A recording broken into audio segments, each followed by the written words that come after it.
Welcome to Banda Nights! Here to kick things off, give it up for the one and only Red Oliero!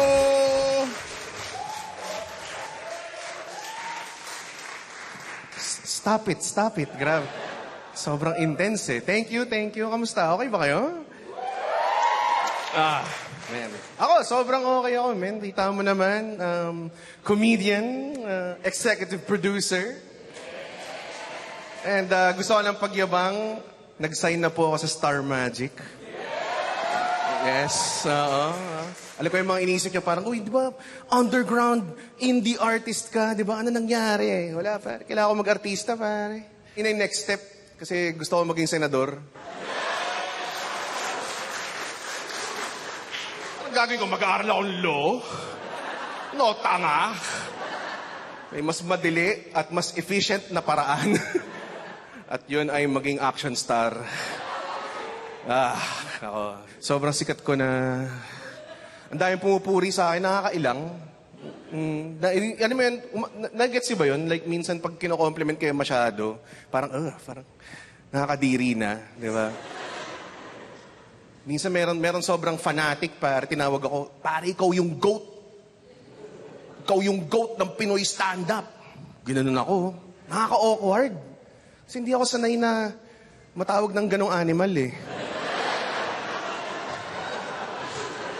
Usually, ibang animal. Ibang farm animal eh. Usually, baboy eh. Usually, may sound effects pa pagkatapos, baboy, oink, oink. Ganon usually. Pero wala, pare. Kahit umabot ka sa stature ko, men. Yapang eh. Sorry. Kahit umabot ka sa level, marami kang achievements, ang hirap pa rin maging mataba. Sobra. Grabe. Pinaka-thankful ako though sa pagiging mataba is that meron akong girlfriend. Yes. Sorry, fiancé. Yes, fiancé. Ni-lockdown ko na, pare. Kasi nakita ko paano maging single ngayon. Ang hirap po. Sino single dito? Palakpakan mga single. Okay. Yung iba tinuro. Kawawa naman. Ate naman, wag mo naman i-out si kuya. Grabe. Ito single, matagal na. Easy lang. Grabe. Narinig ko, pag naglalandian kayo, sumasali kayo sa run club. Kaya sabi ko, putsa, buti na lang, di ako single ngayon. Sobrang hindi ako pwedeng makipaglandian sa run club. Ano ka, gago? Siraulo ka ba? Gigising kang 5 a.m. para makipaglandian? Diba? Grabe. Paano gagawin? Bakang gano'n, diba? Hey, you come here often? Talaga? Ako hindi. Obviously. Sobrang hirap, pare. Sobrang hirap maging mataba. Grabe. Ang hirap. Hanggang ngayon, nakakuha pa rin ako ng unsolicited advice, di ba? Kahit sabihin mong may achievement ka na sa buhay. Kahit sino, basta mataba ka, mas magaling sila sa'yo. Pumunta ako sa family reunion, kinongratulate. Oy, naparad ko yung special mo. Congratulations, ha? Thank you. Akala ko, alam mo yun, tatanggapin na ako ng tita ko. Alam mo yun yung feeling? Bilang sabi niyo, alam mo, kailangan mo nang pumayat. Kasi naparod kita nag-stand up, pinapawisan ka. Nagsasalita ka lang naman nun. Diba? Kaya ako para talagang iisip ako. Alam mo yun, yun yung mga tipong pag binigyan ka ng payong ganun, mas lalong ayaw mong pumayat. Diba? Talagang sa reunion na yun, talagang... Kainin mo lahat eh, no? Kamayin mo yung gravy, mga ganun klase. Kunin mo yung buong crispy pata. Pero minsan talaga may mga wake-up call, mga unsolicited advice, di ba? Ito, medyo eye-opening. Nakatanggap ako ng payo mula sa taong grasa. Nangyari na ba sa inyo yun? Bakit? Kakaibang experience. Kasi nag-park ako somewhere, tapos pagbalik ko, may pumark na sa tabi ng kotse ko. So hindi ako makapasok. Alam mo naman pag mataba ka, kailangan 70% open yung... Kung hindi, magsiscrape yung mga utong mo eh. Alam mo yun? So tinatry ko talaga kasi grabe, 30% open lang talaga. Nag-stomach in na ako. Sinacrifice ko na yung nipples ko. Sakit na. Bilang may tambay doon, sabi pa naman sa akin, konting diet pare, konting diet. Sabi ko sa kanya, ako binibigyan mong advice? Eh wala kang ang brief. Diba? Pero may point eh. Alam mo yun? Pag yung taong ganun, ikaw parang tinutulungan ka na niya. Alam mo yun? Kaya napadiet ako eh. Talaga napadiet ako. Pero ang hirap. Ang hirap mag-diet. Grabe. Pusa.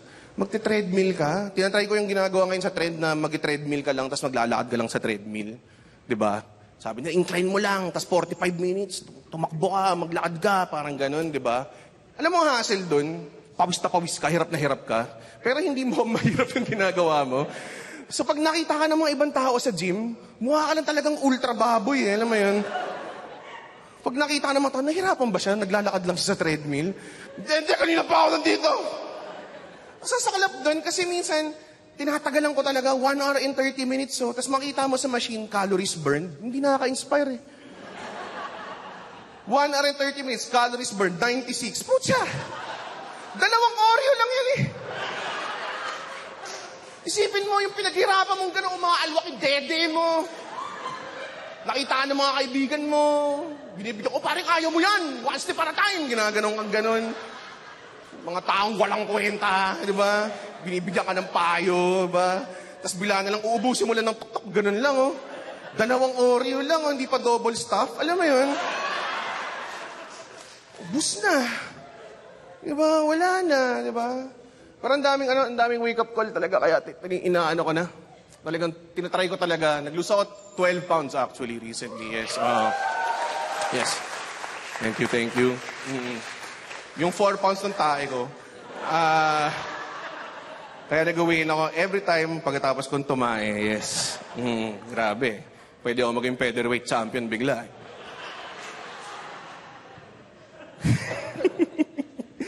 Di ka talaga. Ito pa yung tawag doon. Kasi naisip ko, ito sobrang baka medyo dark ka. Pero naisip ko kasi, kahit nag-exercise na ako na solid, pag namatay ako ngayon, hindi naman nila iisipin na nag-exercise ako eh. Di ba? Yun yung problema eh. Pag namatay ka, ang legacy mo, pag ganito pa rin itsura mo, kahit sabihin mong 6 months na akong may personal trainer, nagda-diet, di ba? Lahat ng mga tao, sigurado heart attack yan. Di ba? Parang ganun. Asa masaklap pa, nakatenda ba kayo ng lamay na mataba? Ha? Mahirap. Mahirap para sa akin marataba mamatay. Kasi ang mga marataba, pag namatay, hindi kami sineselebrate. Ginagawa kami example. Nakatenda kayo lamay na mataba? Di ba? Lalapitan kayo ng mga tao. Oh, kita nyo? Kita nyo? Oh, inom pa! Kain pa! Pag di nyo inaalagaan sarili nyo, magiging tulad kayo ni Red.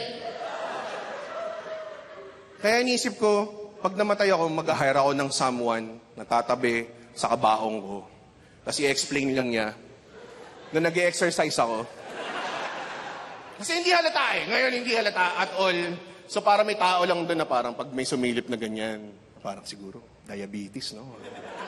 Ay, hindi po sir, gaganan po siya. Actually po, nag-exercise po siya. Saka nagda-diet. Opo. Pero feeling ko hindi pa rin maniniwala yung mga tao. Kahit siguro nasagasaan akong truck. Tingin nila heart-related yung kinamatay ko.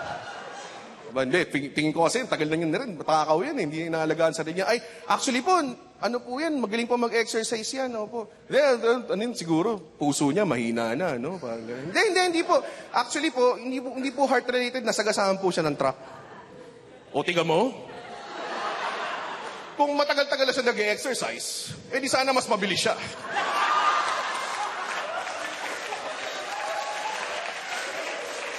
Di sana hindi siya nabunggo ng truck. Wala kang takas, pare. Wala kang takas. Kaya ako talagang lalamo na lang ako. Wala na akong pakialam. Hirap pag-diet, no? Yun yung pinakamahirap sa lahat. Like, game ako mag-exercise, magwala ka doon, magpawis ka, whatever, malwak dede mo, wala kang pakialam.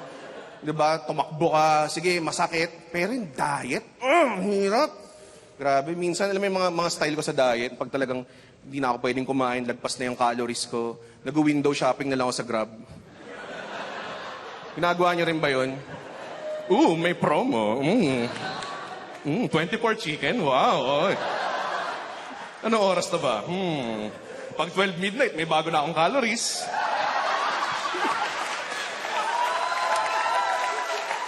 It's the rules, pare. I don't make the rules. I don't make the rules, pare. Grabe. Sobrang... Ay, nako. Sobrang hirap. Sino bang payat dito? Nakita ko, parang konti lang mataba dito. Ito si Sir, alam ko, talagang fan ka. For sure. Oo, di ba? Daming payat dito, tangina nyo. Sarap ng buhay nyo, no? Punta lang kayo sa kahit anong shop ng damit, tas kasya lahat, tangina nyo. No? Kami parang, meron bang 4X? Ay, meron ho kami dito 2XL. Okay, sige. Wala nang pag-asa.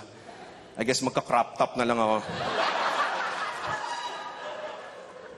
So, alam mo, naiinis ako kasi parang, parang mas mataas yung tingin ng mga tao sa payat just because payat sila. Like ako, content creator ako.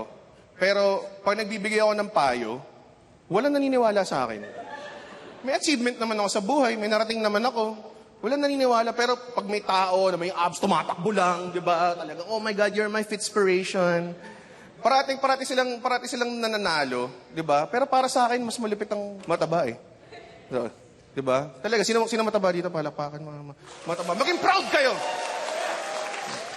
Ayoko nang may PT clap sa mga payat, ha? Nakikita ko yung BMI nyo dito. Ha? Ayoko ng ganyan. Pag nakita ko normal kayo, tapos mga palakpak kayo, oo, ganyan. Hindi yan totoo. Okay? Kapal ng mukha nyo. Ha? Sobrang... Yes, galit. Sorry po. Kasi nakakainis eh. Ayaw mo yun, di ba? Pwede mo, pag gagawa ng content, yung sound effects ng mga content creator, sobrang angas pag payat ka. May nakita akong content creator, yung sound, yung audio niya, running. Grabe, oh. Sobrang lakas, oh. Diba? Tapos kami mga marataba, hindi kami pwedeng mag-audio ng maangas. Diba? Like mga audio namin parating, tuturu.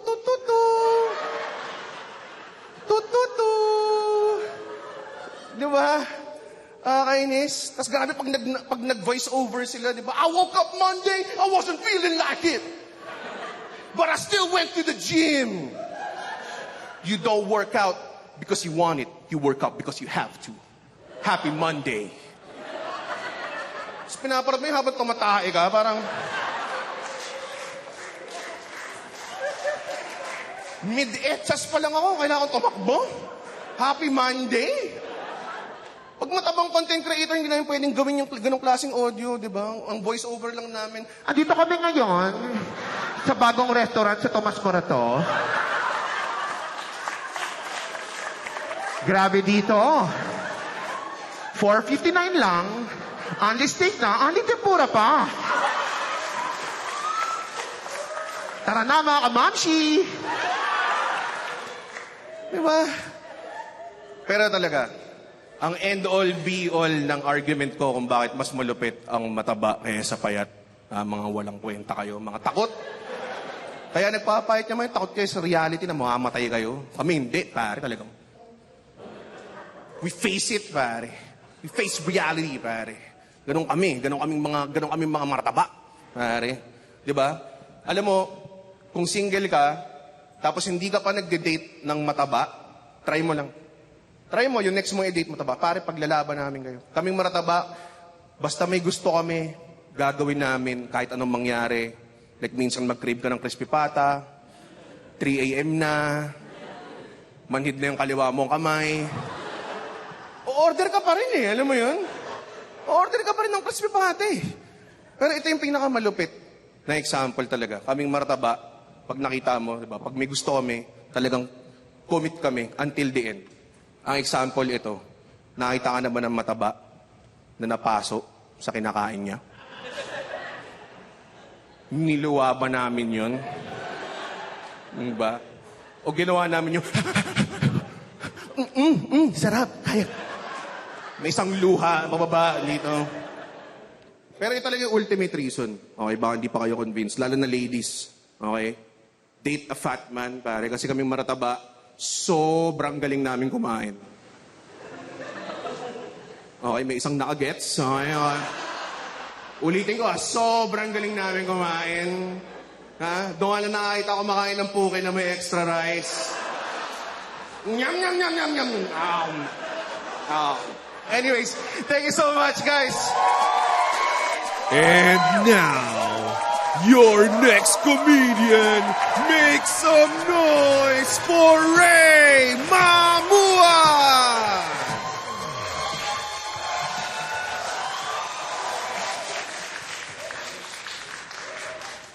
Hello, hello. Welcome nga pala sa Benta Nights. Ako nga po pala si Ray. At alam nyo, sobrang saya ko na nandito ako ngayon.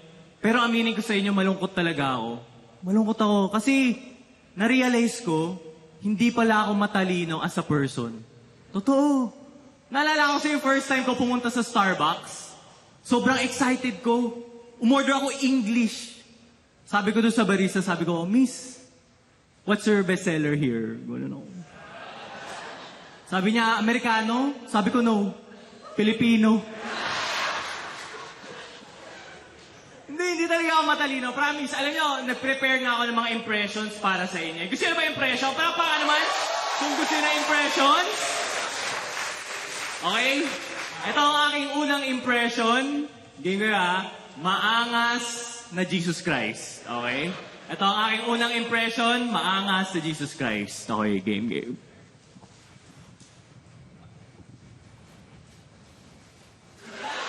Thank you. Salamat. May kasunod pa yun. Oh. Ito yung pangalawang impression, maangas sa Jesus Christ, pero bad boy. Okay? Maangas sa Jesus Christ, pero bad boy. Okay? Game kayo Game.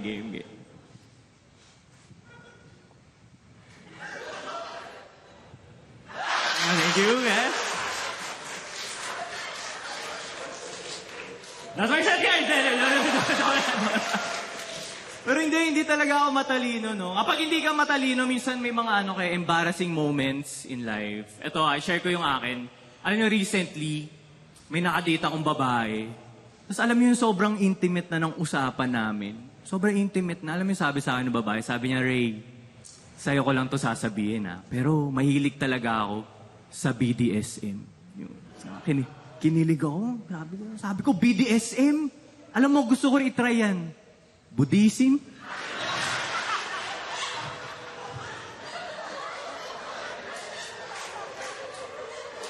Sabi niya, hindi. Anong Buddhism? Alam mo yung sinasaktan ka, ganyan, pinapaluhod, tapos sinatali kang ganyan. Tapos sabi ko, Christianism yan. Awan ko na yan. Napanood ko yan sa Passion of the Christ. Woo!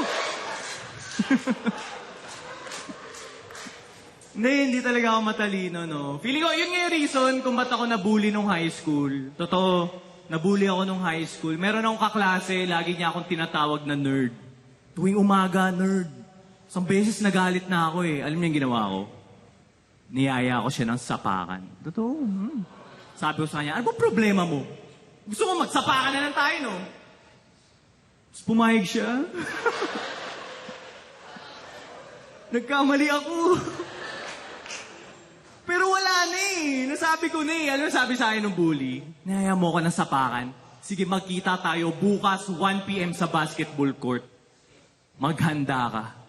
So naghanda talaga ako. Umuwi ako ng bahay. Bumili ako nung alam mo yung nilalagay sa kamay? Metal knuckle. Bumili ako nun. Hindi ko rin nagamit. Kasi 1 week delivery. Ang tagal pala nun. Ang tagal pala. Nag-search pa ako sa YouTube eh. Nag-search pa ako na parang how to punch. Diba? Kasi hindi ako marunong eh. How to dodge. Diba? How to say sorry. Pero natuloy kami. Promise. Natuloy kami. Kinabukasan, nandun kami sa basketball court. Tapos alam nyo, gulat na gulat ako. Kasi kasama niya yung mga tropa niya. Pero gulat na gulat din sila. Kasi kasama ko yung mama ko.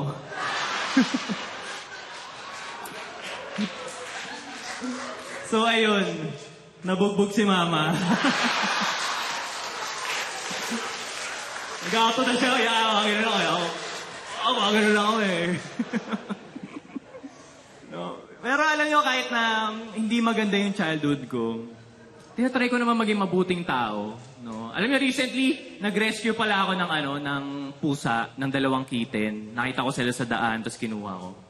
Alam nyo, ito yung sasabihin ko sa inyo. Kapag nag-rescue kayo, siguraduhin nyo may trabaho kayo, Kasi ako wala akong trabaho, Tapos nag-rescue ako, ang saya, Kaso naging malungkot, kasi kinagat ako. So, kailangan ko magpa-anti-rabies, no? Ang problema doon, sa private ako pumunta, isang turok, 2,500. 2,500. Kailangan ko ng 4 na turok. So, 10,000. 10,000 anti-rabies. 10,000. Ay, dapat tinuturukan ako, sabi ko sa sarili ko, paano ko kaya masusulit to? 10,000 to Ano yung naisip ko? Ang gagawin ko, maghahanap ako ng asong ulol. Alam mo yun? Yung talagang, gano'n na. Tapos may pagsuntukan ako sa asong ulol para lang makabawi. 10,000! Hindi ako matatakot No? Yung mga aso, kahit 5 aso yan, okay lang. Sila yung matatakot. Kasi kapag inatake nila ako, papakita ko din ganyan ko, Ganyan lang ako. Tapos may kita nila yung 4 na turok. Tapos yung mga aso parang,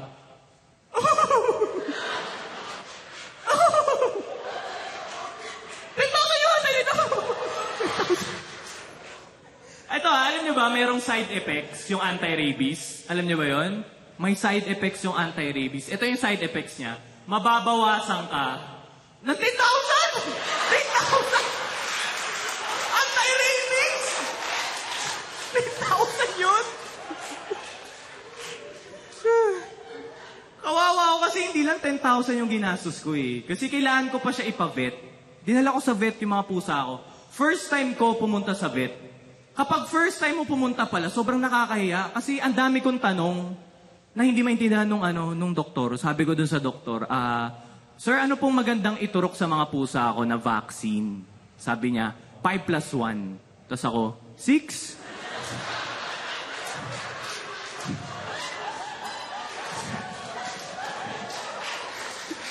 Yun! Pero hindi, kayo naman. Hindi naman sa sobrang naghihirap na ako, no? Ito hindi naman sa nagyayabang ako. Hindi ako nagyayabang. Pero alam niyo ba kung ano yung toothpaste ko? Sensodyne. Yeah, Sensodyne. Travel size. Ang mahal pala nun. Ang mahal nun, puti. Kasi alam niyo, hindi naman ako lumaking mayaman Kasi yung tatay ko, lumaki sa probinsya. Isa siyang sabungero. No, isa siyang sobrang hardcore sabungero ng tatay ko. Nung napanood niya yung mga tao sa Taal, alam niyo yung sabi niya, mahina. Yun yung sabi niya, hardcore. Hardcore siya. Pero bata pa lang ako, alam ko ng sabungero yung tatay ko Bata pa lang ako. Kasi kapag binubuhat niya, pag ganito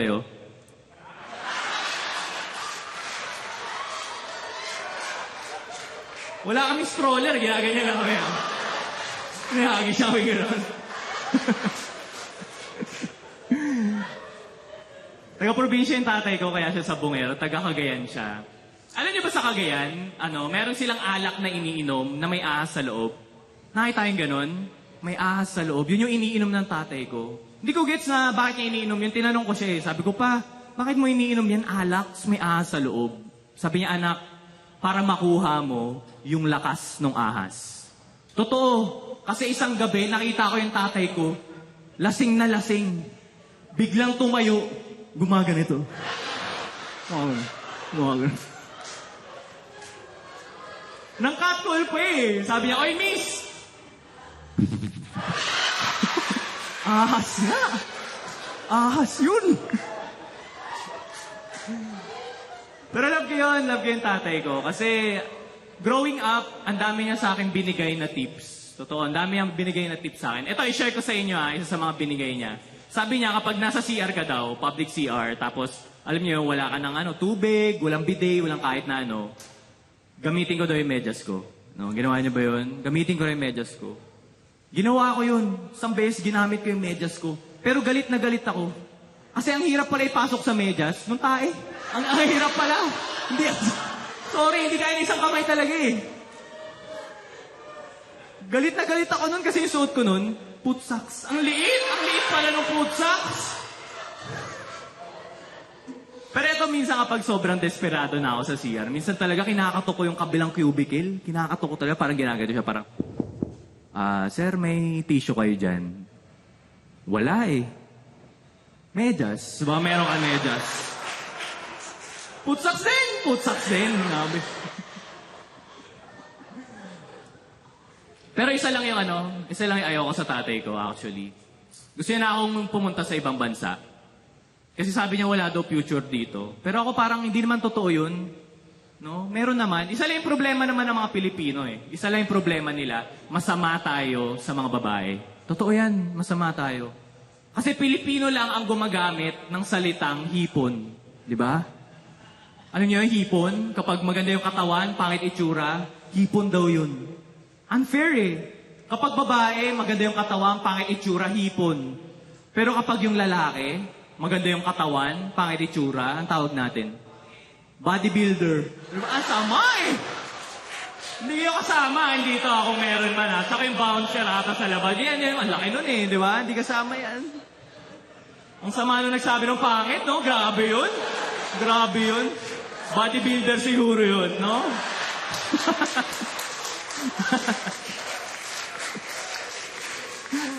Pero kasi unfair talaga eh. Tingnan nyo. Kapag naman yung lalaki, malaki yung tiyan, mataba, anong tawag natin? Di ba? Dad bod. Tama, dad bod. Unfair kapag lalaki, malaki yung tiyan, mataba, dad bod. Pero kapag yung babae, malaki yung tiyan, mataba, anong tawag natin, sir? Mama mo. Ang sama. Ang sama nun. Hindi ako nagsabi nun, ha? Yung society yun, baka naman ako yun. Hindi ako yun. Pero pansin nyo, nasa kultura. Nasa kultura ng mga Pilipino maging masama sa mga babae. Kasi, tignan nyo yung mga natin, mythical creature. Tignan nyo, lahat yan, babae, di ba? Manananggal, babae. Di ba? White lady, babae din. Unfair, kasi kung lalaki yun, nakatakot yun, mas nakakatakot yun. Isipin yung manananggal, lalaki, katakot yun. Isipin nyo gabing-gabi, lalakad ka sa eskinita. Di ba? Pagtingin mo sa taas, may manananggal, lalaki. Eh, yung mga lalaki, may habang yan eh. Di ba? Pag tingin mo ganyan, yung lalaki na ganito. Sabihin niya sa'yo, Oy, miss, kainin kita. Di ba? Nakatakot eh. Nakatakot talaga. Nakatakot. White lady. Ito talaga, sobrang nakakatakot, promise. White lady, kapag lalaki yun, nakakatakot yun. Isipin niyo, di ba may lalaki nagdadrive na yun. Sabi niya, pare, nung isang gabi nagdadrive ako, katakot. Biglang may lumabas. White man. Nakatakot. Katakot. May kasamang Pinay. Nakatakot talaga. Katakot.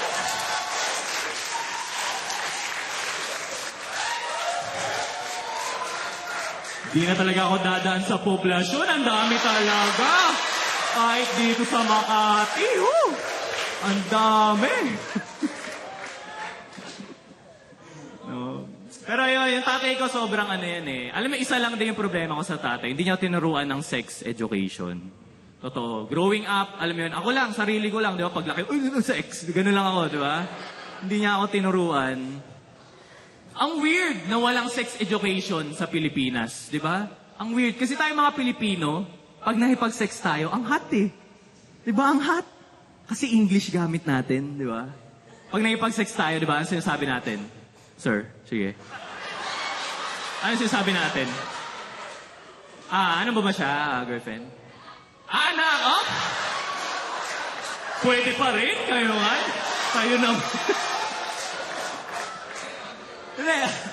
Kayo, okay. Ano sinasabi niyo kay ma'am? Who's your daddy, di ba? Who's your daddy? Hot niyan, who's your daddy? Alam mo sa lahat ng dirty talk, who's your daddy lang ayoko eh. Kasi paano kung sagutin ka niya, di ba? Who's your daddy? Roberto. Di ba, kata? Saka yung who's your daddy, hot na siya kasi English eh. Pag ginawa mong Tagalog yun, hindi na yun, para ka na nag-interrogate. Di ba? May pag-sex ka dyan, ko parang, sino papa mo? Di ba? Di ba? Kahit anong language, para fair, ha? Kahit anong language. Ito, try natin, Bisaya. Ayan. Sobrang gusto ko yan, Bisaya. Kasi kapag Bisaya, sobrang sweet eh. Parang love na love ka niya talaga. Di ba? Kaya na pag-sex ka dyan, ko parang, kinsay imong papa. Yeah, ang sarap! Ang sarap! Sarap sa feeling. Di ba? Isa lang ang Tagalog word na hot kapag sinabi mo. Ito, isa lang. Kanino ka lang. Di ba? Ang hasa. Ang hot, no? Kanino ka lang. Ang hot niya pag Tagalog. Pag English yun, wala na yun. Di ba? Pag nag-sex ka, parang, to whom do you belong? Di ba? Ang haba eh! Ang haba! Maraming salamat yun, for tonight. It's been a wonderful crowd!